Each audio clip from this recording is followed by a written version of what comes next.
오늘은 로마서 7장 12절부터 17절 말씀입니다. 이로 보건대 율법도 거룩하며 계명도 거룩하며 의로우며 선하도다. 그런즉 선한 것이 내게 사망이 되었느뇨. 그럴 수 없느니라.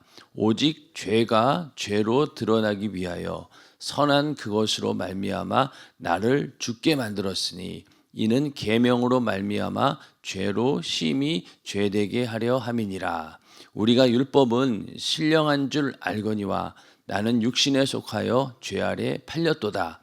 나의 행하는 것을 내가 알지 못하노니 곧 원하는 이것은 행하지 아니하고 도리어 미워하는 그것을 함이라. 만일 내가 원치 아니하는 그것을 하면 내가 이로 율법의 선한 것을 시인하노니 이제는 이것을 행하는 자가 내가 아니요 내 속에 거하는 죄니라. 아멘. 네, 오늘은 로마서 7장 12절부터 17절 말씀을 중심으로 율법은 죄로 심히 죄되게 한다라는 제목으로 로마서 강의 48번째 시간이 되겠습니다. 예수를 알기 전에, 하나님 말씀을 알기 전에는 죄에 대해서 별로 그렇게 경각심을 갖지도 않았고, 이 죄라는 것에 대한 심각성을 알지도 못했고, 그냥 도덕적 윤리적인 그런 차원에서 내가 법을 어겨서 현행범으로 잡혀가거나 그러지 않으면 될 정도로 그냥 사는 게 아마 일반적인 그런 삶입니다. 그런데 이제 예수를 믿고 하나님 말씀을 알다 보니까 이 죄에 대한 심각성을 이제 깨닫게 되는 거죠. 왜? 예수님께서 내 죄를 대신 담당하고 죽으셨으니까 그 심각성이 정말로 지옥 갈 만큼 이게 심각한 것이 죄구나라는 것을 알게 되고, 또 커다란 그런 발견이 뭐였냐면은 죄를 짓는 것은 내가 짓는 건 줄 알았는데 알고 보니까 이 죄를 짓게 하는 이 마귀 역사라는 게 있었구나라는 것을 안다는 것도 예수 믿고 난 다음에 완전히 달라지는 그런 생각들이죠. 그전에는 죄를 짓는 게 내가 죄를 짓는 거지 무슨 누가 다른 게 있겠나 싶었지만은, 그러나 이 하나님 말씀을 알고 보니 죄를 짓게 하는 놈이 있구나. 그 죄를 짓게 하는 마귀 역사를 우리가 이겨내야 되는구나. 그런 것까지 알게 되면서 오늘 이 사도 바울의 고백처럼 이 죄로 심히 죄되게 한다라는 것은 율법을 통해서만이 발견할 수 있는 것이죠. 우리가 알고 있는 그 죄가 얼마나 심각한 것이고, 이 죄 때문에 우리가 얼마나 큰 멸망과 저주를 가져오는지를 안다. 그래서 율법을 통해서 이 죄로 심히 죄되게 하는 것, 죄가 완전히 드러나게 하는 게 바로 율법이다라는 그런 고백이 예수 믿고 난 이후에도 이렇게 계속 함께 이어지는 고백입니다. 오늘 이 말씀 중에 12절을 보면은 결국은 사도 바울은 이로 보건대 율법도 거룩하며 계명도 거룩하며 의로우며 선하다. 율법이 죄가 아니다. 율법은 하나님의 뜻이 담겨 있는 거룩한 것이다라고 고백을 합니다. 이건 너무나 당연한 거예요. 율법은 거룩하고 또 의로우며 선하도다. 율법은 죄의 여부를 판단할 수 있는 하나님의 절대적인 기준입니다. 이것은 절대로 변하지 않아요. 흔들리지 않습니다. 오히려 인간이 너무나 나약하기 때문에 문제가 되는 것이지, 결국 율법 자체에는 전혀 문제가 없고, 이것으로 인해서 율법이 곧 죄다, 이것은 말도 안 되는 이야기라는 거죠. 그래서 우리가 율법에 순종한다라고 하는 것은요, 하나님을 창조자로서 존중하는 것이고, 또 우리는 어떤 존재입니까? 피조물이에요. 피조물 본연의 자리에서 거룩하고 의롭고 선한 삶을 살아가는 비결이다. 하나님께서 우리에게 이것을 원하시는 거죠. 율법을 순종하면서 하나님을 경배하고, 또 우리가 하나님의 피조물로서 그 본연의 자리를 잘 지키라는 거예요. 그러기 위해서는 하나님 율법이 절대적으로 필요한 것이죠. 그래서 13절에 가서 그런즉 선한 것이 내게 사망이 되었느뇨? 그럴 수 없느니라. 율법은 선한 것이기 때문에 그것이 내게 사망이 되는 건 아니라는 겁니다. 오직 죄가 죄로 드러나기 위하여 선한 그것으로 말미암아 나를 죽게 만들었으니 이는 계명으로 말미암아 죄로 심히 죄되게 하려 함이니라. 율법이라고 하는 것이 내게 사망이 되었냐? 그럴 수 없다는 거예요. 오히려 선한 율법은 우리를 생명에 이르게 하는 하나님의 말씀입니다. 그런데 이 율법이 사망의 원인이다라고 하는 것은 이거는 완전 오해인 거죠. 사망의 원인이 인간이나 마귀가 아닌 하나님이 그 사망의 원인이 된다 이렇게 되는 거잖아요. 그래서 그렇지 않다는 겁니다. 이 모든 사망의 원인은 인간과 또 이 죄를 짓게 하는 마귀 역사에게 있는 것이죠. 그래서 죄는 사단의 속임수와 그러니까 죄가 먼저는 우리 인간을 속이는 것이고 또 인간은 그 속임수에 넘어가는데 그것은 어떻게 보면은 자발적인 선택의 결과인 거죠. 선악과를 먹을 때도 뭐 억지로 먹게 했습니까? 인간이 스스로 자기의 의지를 가지고 자기가 선택한 겁니다. 그렇기 때문에 죄는 항상 마귀 역사가 우리를 속이게 되고 우리는 그 속임수에 넘어가서 내가 무언가를 그 죄를 짓는 행동을 선택하게 되고 그 결과가 바로 사망에 이르게 된다. 그러니까 죄에 대한 보응이 바로 거기에 있는 것이죠. 그래서 우리 인간은 이 죄를 짓는 데 있어서 이 마귀 역사가 우리를 속인 것이고 우리는 거기에 속아서 또 인간 스스로가 또 무언가 선택하게 되었다. 이 결과가 바로 사망이라는 겁니다. 그러니까 우리가 하나님 말씀을 알고 그때부터 이 나를 죄짓게 만드는 이 마귀 역사가 있다라는 것을 아느냐 모르냐에 따라서 영적인 전쟁에서의 완전한 승패가 달라지는 거죠. 그 전까지는 몰랐어요. 그냥 죄를 내가 짓는 줄만 알았는데 죄를 짓게 하는 놈이 이 마귀 역사구나라고 아는 순간부터 상황이 달라지는 겁니다. 그때부터 영적인 전투할 수 있는 마음의 준비, 믿음이 생긴다는 거예요. 그래서 죄를 짓게 하는 자가 마귀 역사다라고 하는 것을 깨닫는 순간 우리는 이 마귀 역사의 미혹으로부터 또 속임수로부터 벗어날 수 있는 능력이 생긴다는 겁니다. 그런데 그 기능을 이렇게 죄를 찾아내는 기능을 뭐 어디가 하느냐? 바로 율법이 하고 있다라고 하는 거죠. 그래서 율법은 모세의 율법이 있지만은요 그 전에 먼저 하나님께서 우리에게 주신 법이 있습니다. 생육하고 번성하고 땅에 충만하라. 그리고 정복하고 지배하라 이런 말씀이 있었죠. 이게 하나님께서 우리 인간을 창조하시면서 우리에게 주신 복이기도 하고 또 하나님의 법이기도 합니다. 이렇게 생육하고 번성하고 충만하고 정복하고 지배하라라고 하는 이런 법은 인간이 천하보다 귀하다. 이 천지 만물을 하나님께서 지으시고 인간에게 통치하라고 이렇게 다스리라고 맡겨주신 거기 때문에 이 천하를 다스리는 이 하나님의 통치를 우리에게 맡겼다. 그런 최고의 존재임을 가르치기 위해서 생육하고 번성하고 충만하고 정복하고 지배하라. 이렇게 우리에게 말씀을 주신 겁니다. 그리고 또 두 번째는 선악과만은 먹지 말아라. 이렇게 우리에게 이런 법을 주신 이유도 인간이 하나님의 권위 아래에 있다는 사실을 잊어서는 안 된다는 거예요. 그 권위에 도전하면 죽는다. 피조물로서의 본분을 네가 알고 지켜야 될 선이 있다. 이걸 분명히 알려준 것이죠. 그 선악과를 먹지 말라라고 하는 것도 하나님께서 주신 큰 율법에 해당하는 겁니다. 그 이후로 모세의 율법은 우리 인간들의 죄와 그 죄의 심각성을 다 가르쳐주고 있죠. 그래서 십계명을 가만히 들여다보면은 그 이면에 다 뭐가 있느냐? 죄가 있고 죄를 짓게 하는 마귀 역사가 다 그 십계명의 안에 다 들어있는 거예요. 나 외에는 다른 신을 섬기지 말라. 그렇게 십계명 가운데 강조하는 이유도 처음에 죄를 짓는 그 사단이 했던 일이 뭡니까? 내가 하나님이 돼야 되겠다 라면서 하나님 외에 또 다른 우상을 자기가 만들어낸 거잖아요. 그것부터가 죄의 시작입니다. 그래서 십계명에서는 나 외에는 다른 신을 섬기지 말라 이런 십계명이 있는 이유도 사단이 했던 그런 마귀 역사가 했던 그런 죄를 너희 인간은 절대로 짓지 말아라. 그게 다 죄의 근본이 거기에서 나오는 거다. 그걸 알려주면서 그 죄가 얼마나 심각한 것인가를 알려주기 위해서 이렇게 율법을 통해서 하나님은 우리에게 율법을 통해서 알라는 거예요. 그래서 율법은 이렇게 우리에게 인간으로서 하나님과의 관계 속에서 온전히 그 질서 가운데 살아갈 수 있도록 만들어주는 선한 법이 바로 율법입니다. 그런데 이 죄를 짓게 하는 이 마귀 역사는 이 죄의 정체를 드러내지 않아요.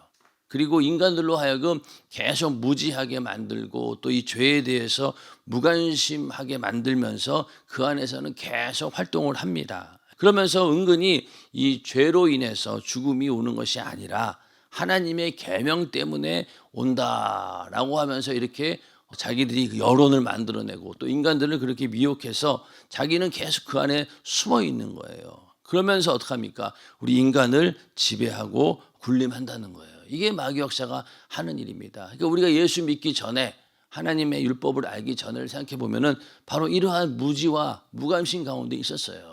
죄에 대해서는 전혀 영적으로 인식하지 못합니다. 그런 상태에 있는데 마귀 역사는 그걸 이용해서 끝까지 우리를 지배하고 그 죄의 권세 아래 우리를 가두어 놓고 군림하는, 그게 바로 우리 인간의 실체였죠. 인간의 실체였습니다. 그런데 이 하나님의 율법을 우리가 알게 되면서부터 이 악한 죄가 죄로서 밝히 드러나기 시작합니다. 그래서 하나님 말씀을 우리가 접한다라는 순간은 어떤 의미에서 정말로 그 어둠 가운데 아주 희미한 빛이 틈 사이로 들어온 것과 같은, 내 영혼의 그 틈 사이로 이 빛이 들어오는 거예요. 그러면은 처음에 그 빛이 작은 틈으로 들어왔지만 어떻습니까? 점점 그 빛의 밝기가 커지게 되고 결국은 그 속을 환하게 비추는 것처럼 이 하나님 말씀은 이 악한 죄를 다 드러내고 내 영혼을 비춰주는 그런 역할을 하게 됩니다. 그래서 잠언서 6장 23절에 대저 명령은 등불이요 법은 빛이요 훈계의 책망은 곧 생명의 길이라. 그러니까 이게 하나님의 말씀이 우리 안에 등불이 되고 빛이 되고 생명의 길이 된다는 거예요. 그러니 그때부터 죄가 드러나게 되고 죄를 짓는 마귀 역사가 이 빛 가운데 이렇게 드러나게 된다는 거죠.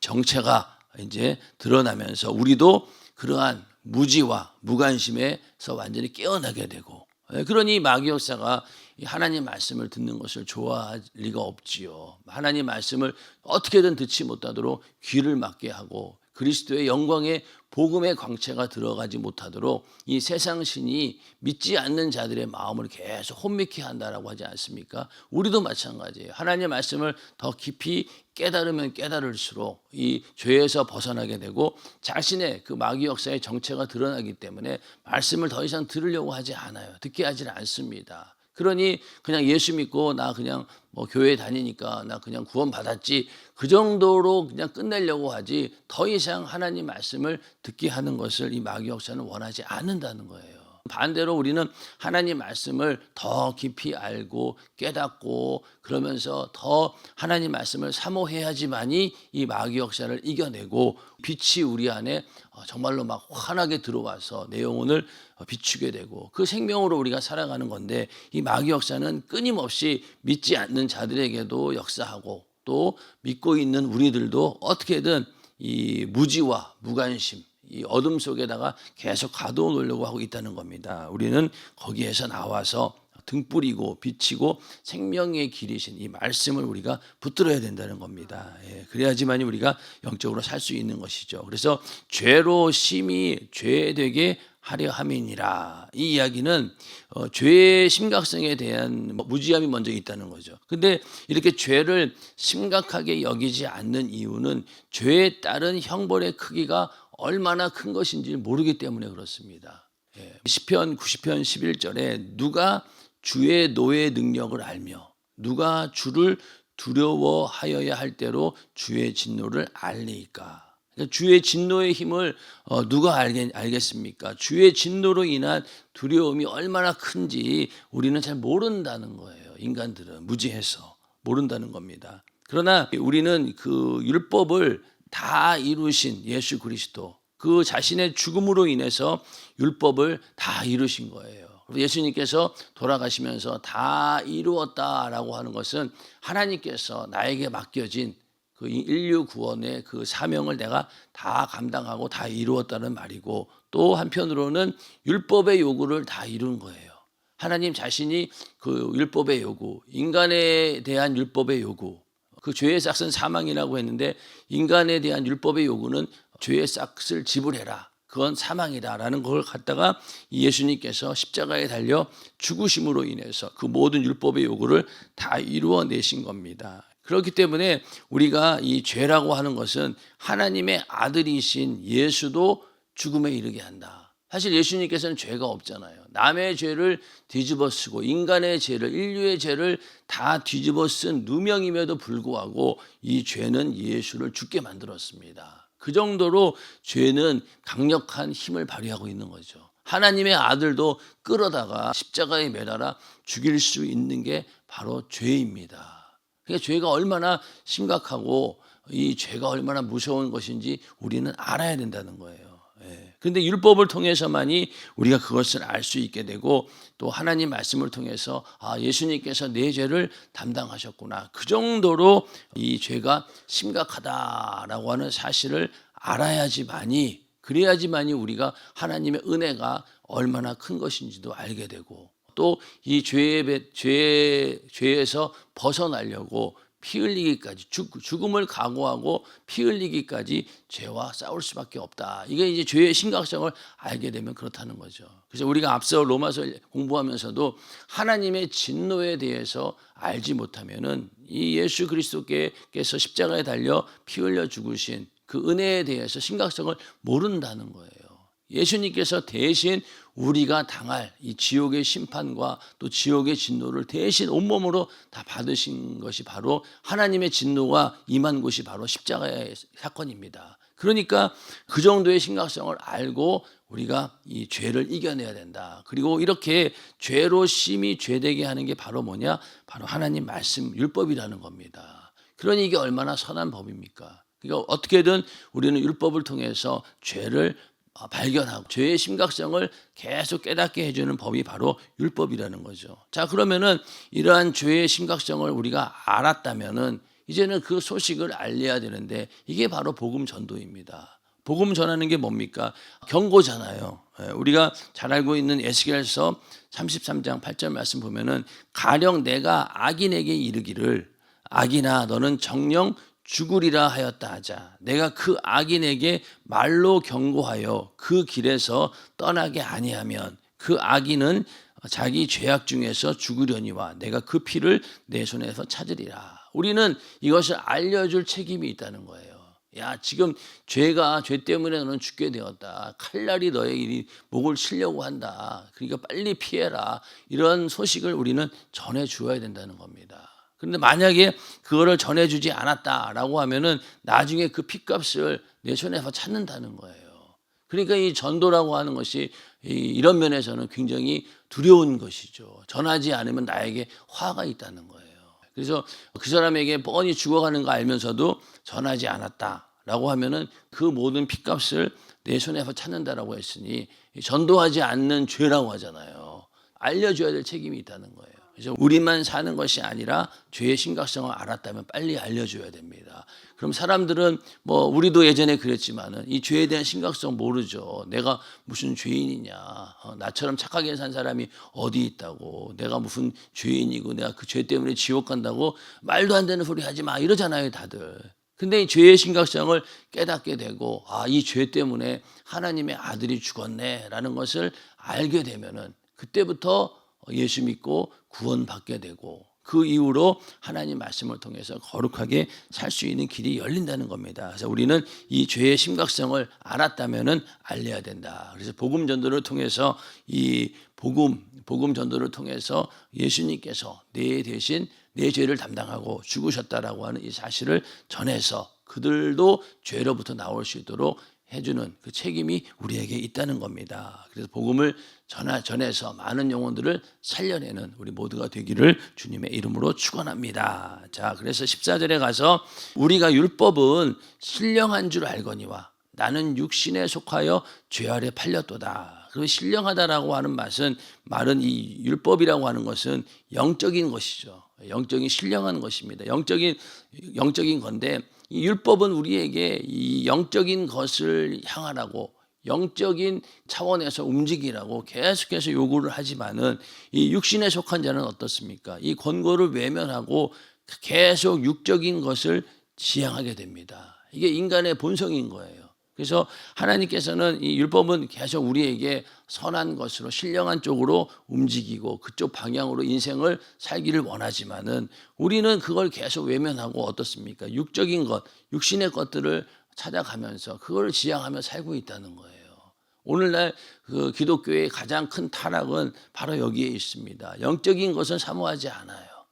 이 땅에서 눈에 보이는 것, 육적인 것, 그것을 얻으려고 하나님을 이용해서 그걸 얻으려고 막 몸부림을 칩니다. 그러니까 간증하는 거 보면은 우리 아이가 좋은 대학 들어갔다, 이런 간증, 또 하나님께서 복을 주셔가지고 내가 돈을 벌었다, 성공했다, 이런 이야기로 그냥 화제가 일어나고 그것이 진짜 복인 줄 알고 쫓아간다라고 하면은 이 영적인 것과는 상관이 없는 거죠. 근데 우리는 어떻습니까?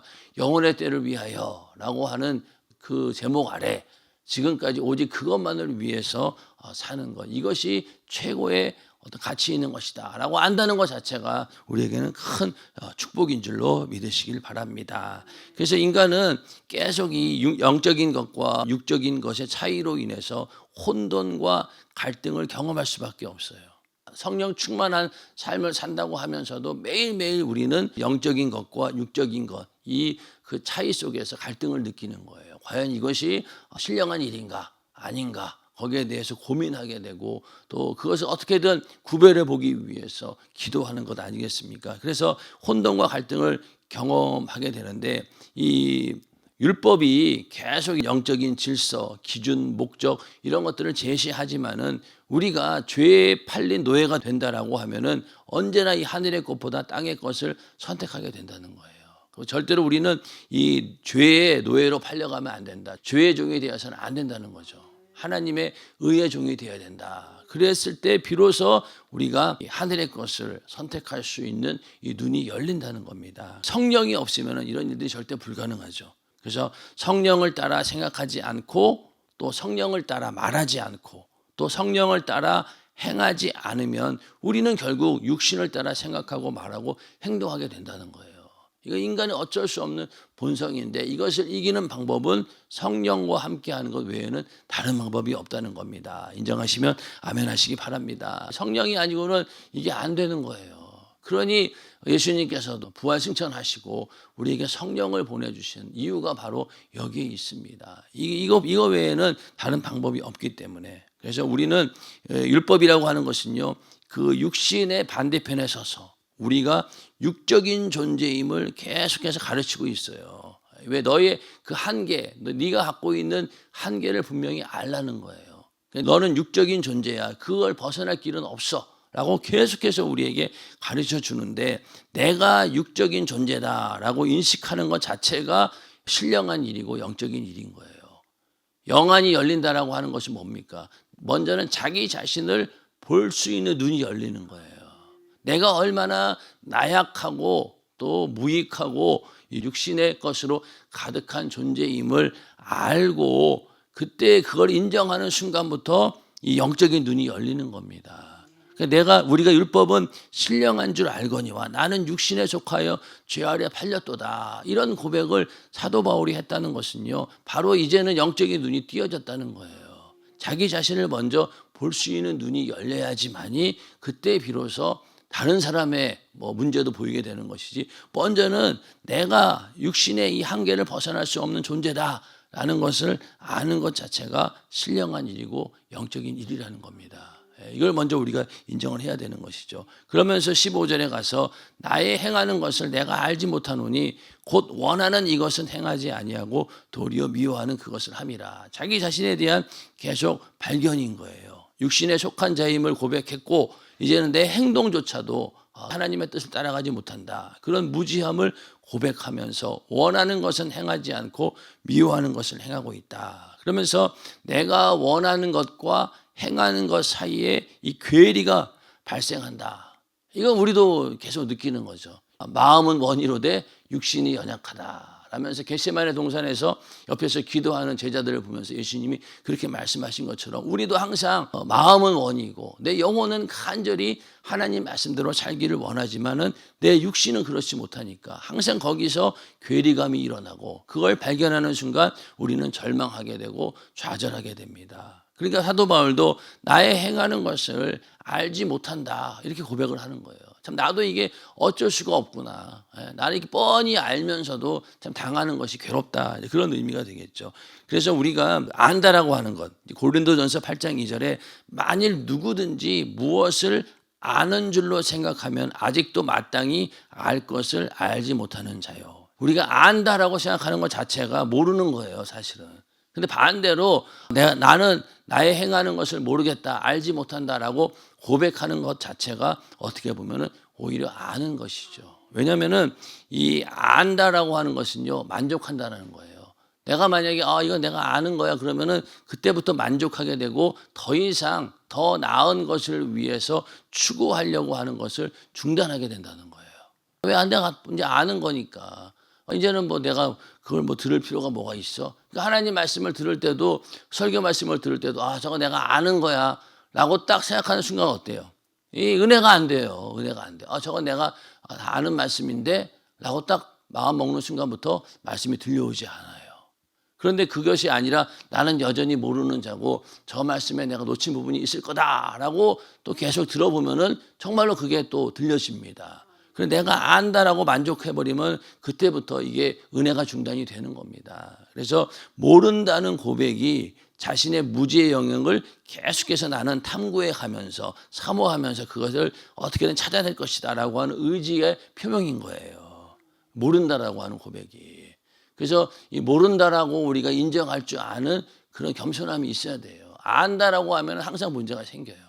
내가 모르는구나. 여전히 멀었구나. 이런 마음을 가지고 있을 때 하나님의 인도함을 받을 수 있다는 겁니다. 그래서 우리는 하나님의 보이지 않는 신성과 능력을 알 때까지 이 아는 것을 계속 추구해야 됩니다. 내 영혼이 소원하는 것과 육신의 행함의 차이는 내 육신이 내 영혼의 소원을 담아낼 만한 능력은 없다는 거예요. 죄의 본성 때문에 이걸 우리는 인정해야 됩니다. 그래서 성령으로 거듭나지 않고는 절대로 우리가 할 수 없다는 것이죠. 그래서 16절에 가서 만일 내가 원치 아니하는 그것을 하면 내가 이로 율법에 선한 것을 시인하노니. 그러니까 우리가 예수 믿고 나서는 우리가 어떻게든 하나님의 사랑 안에 거하고 싶어하고 그 계명에 순종하고 싶은 그런 소원이 우리 안에 일어나게 됩니다. 내가 아버지의 계명을 지켜 그의 사랑 안에 거하는 것 같이 너희도 내 계명을 지키면 내 사랑 안에 거하리라. 이런 막 하나님 계명에 순종하고 싶은 마음이 생긴다는 거예요. 그런데 나의 행동은 자꾸만 계명이 아닌 다른 것을 추구하게 되고 오히려 이 육신은 이 율법의 역방향으로 막 질주하려고 하죠. 거스르려고 하고 반대하려고 하고 저항하려고 합니다. 그러다 보니까 결국 그러한 모습 가운데서 뭘 발견하게 되냐면은 나의 이런 거짓이 하나님 말씀 율법의 정직함을 드러내게 되고 또 나의 불결함이 하나님 말씀의 거룩함을 드러내게 되고 나의 불의가 하나님의 공의를 드러낸다는 거예요. 이거를 발견한다는 것 자체가 은혜인 거예요. 이런 나의 모습을 객관적으로 바라보고 나의 이런 거짓된 행동이 오히려 하나님의 말씀을 더 드러내게 만드는구나. 나의 이런 불결함이 오히려 하나님을 더 거룩한 존재로 드러내게 되는구나 라는 것을 알게 되었다라고 하는 것이 이때부터 우리가 진짜 영적인 생활이 시작이 되는 것이고 이러한 갈등이 계속 됩니다. 이게 바로 영적인 전쟁이죠. 이걸 알아야지 일단은 전쟁이 되는 것이지 이걸 모르면은요 절대로 우리는 영적 전쟁을 할 수 없다는 겁니다. 그래서 이렇게 갈등 가운데 있는 것이 불편해 보이고 또 좌절감을 느낄 수도 있지만은 일단은 이것을 내가 보고 있다라고 하는 것 자체가 영적인 싸움에서 이길 수 있는 근거가 되는 겁니다. 먼저 이걸 우리가 알아야 된다는 거죠. 그래서 내가 원치 아니하는 그것을 하는 것을 보면서 하나님의 말씀이 선한 것이다라는 것을 시인하게 되었다는 거예요. 그래서 17절에 가서 이제는 이것을 행하는 자가 내가 아니요 내 속에 거하는 죄니라. 이거를 이제 발견했다는 거예요. 나의 소원과 행함의 불일치는 내 자신이 그런 것이 아니라 내 속에 있는 죄가 나를 이렇게 만들고 있다라는 사실을 깨닫는 것. 이게 바로 은혜입니다. 그래서 하나님의 자녀가 된 이후에도 이 죄는 계속 역사합니다.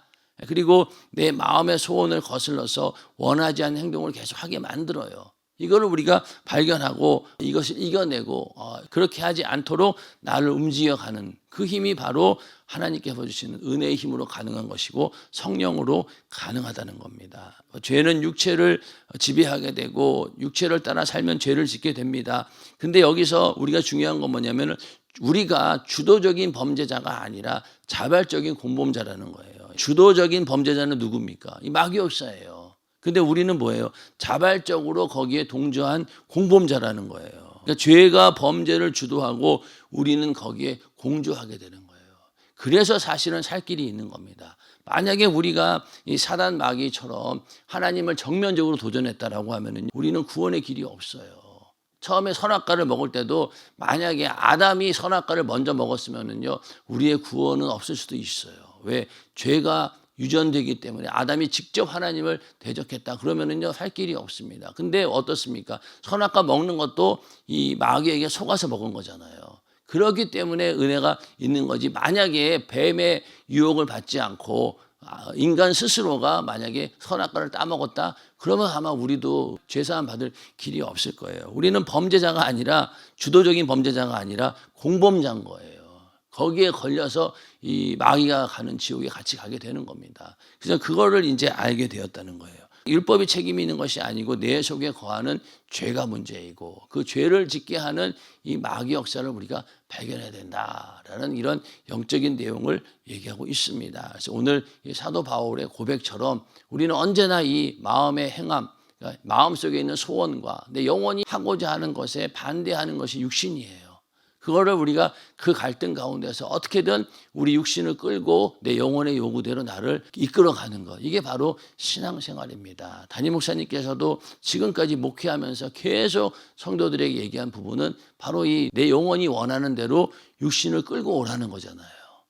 그렇죠? 그렇게 끌려오는 삶을 살아야지만이 우리가 거룩함에 이를 수 있고 그렇게 우리 혼자 내버려 둔 것이 아니라 성령을 보내주셔서 그렇게 할 수 있도록 우리에게 그런 능력을 주신 거예요.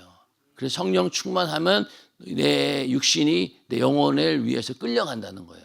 반대로 그러한 성령의 역사가 없으면 어떻게 됩니까? 우리는 언제나 육신에 끌려갈 수밖에 없는 존재라는 거예요. 그걸 알고 오늘도 우리가 기도할 때 성령 충만함으로 이제는 육신에게 끌려가는 것이 아니라 내 영혼의 요구대로 나를 이끌어가는 그런 신령한 삶, 성령과 함께하는 그런 삶이 되시기를 주님의 이름으로 축원합니다.